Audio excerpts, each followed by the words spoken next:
अपनी हॉबी के लिए खुशहाली और संतुष्टि की भावना को प्राप्त करने के लिए नए लक्ष्य और उद्देश्य को लगातार निर्धारित करना आवश्यक है। यह बहुत जरूरी है कि ये लक्ष्य प्राप्य और मापने योग्य हो। अगर वे इतने बड़े लगते हैं कि उनकी प्राप्ति में अनिश्चितता की भावना पैदा होती है, तो कोई बात नहीं। अनिश्चितता में एक चुनौती और अच्छी बातों की आशा निहित है। यदि आपका लक्ष्य किसी हद तक काल्पनिक और यहाँ तक कि अति काल्पनिक लगता है, तो यह बहुत ही प्रेरक और प्रेरणादायक साबित हो सकता है। यदि आपको अभी भी मालूम नहीं है कि आप जीवन से क्या चाहते हैं, तो एक रोचक अभ्यास के माध्यम से एक लक्ष्य खोजने की कोशिश करें। इसके लिए ऐसा करें। चरण 1, 4 मानदंडों को लें। मैं, स्वयं, परिवार, नौकरी और अवकाश। यह लिखें कि आज आपके जीवन में इनमें से क्या मौजूद है और इसका हिस्सा कितना बड़ा है। इस तरह आप अपनी वर्तमान स्थिति का वर्णन करेंगी। इसके अलावा आपने जो कुछ लिखा है उसका निष्कर्ष निकालने की कोशिश करें। नतीजे में यह निकल सकता है कि मैं अपना सारा समय बच्चे को समर्पित करती हूँ और मेरे पास आत्म विकास और अपनी हॉबी के लिए समय बिल्कुल नहीं होता है। चरण 2, वर्णन करें कि इन क्षेत्रों में आप क्या प्राप्त करना चाहती हैं। उदाहरण के लिए, मैं परिवार पर जो समय खर्च करती हूँ उसका एक हिस्सा अपने शौक पर खर्च करना और अंग्रेजी कोर्स में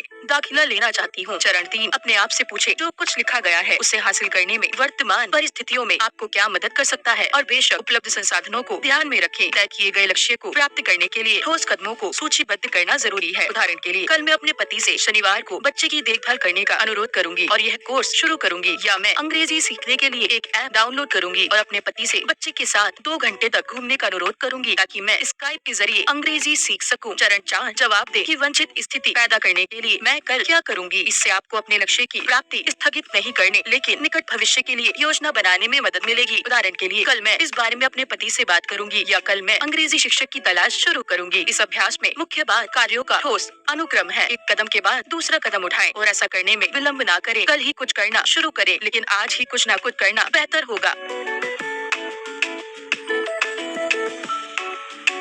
तो आपने एक रोचक और सुंदर ध्यान की जानकारी प्राप्त की, जो आपको एक फूल की कली की तरह दुनिया की ओर खुलने की संभावना देगा। आप यह भी समझ गई हैं कि आपके कितने सकारात्मक गुण हैं और खुद से प्यार करने में सक्षम होने के लिए खुद को खुश करना कितना जरूरी है। इसके अतिरिक्त आपने अपने जीवन का पुनः मूल्यांकन किया और भविष्य के लिए अपने लक्ष्यों की एक कारगर योजना बनाई। हम विश्वास के साथ कह सकते हैं कि आपने आत्म विकास और परिवर्तनों के लगभग सभी रास्ते खोज लिए हैं। अब आप जानती हैं कि बदलाव कहां से शुरू करें और किसको समर्पित करें। जो इसका एक कारण हो सकती है कि आप निकटता के चक्र से बाहर रहे हैं और उतनी मूल्यवान महसूस नहीं करती हैं जितनी कि आप वास्तव में हैं। आप यह सीखेंगी कि इन सीमाओं को कैसे बहाल किया जाए और दूसरों को उनका सम्मान करना कैसे सिखाया जाए।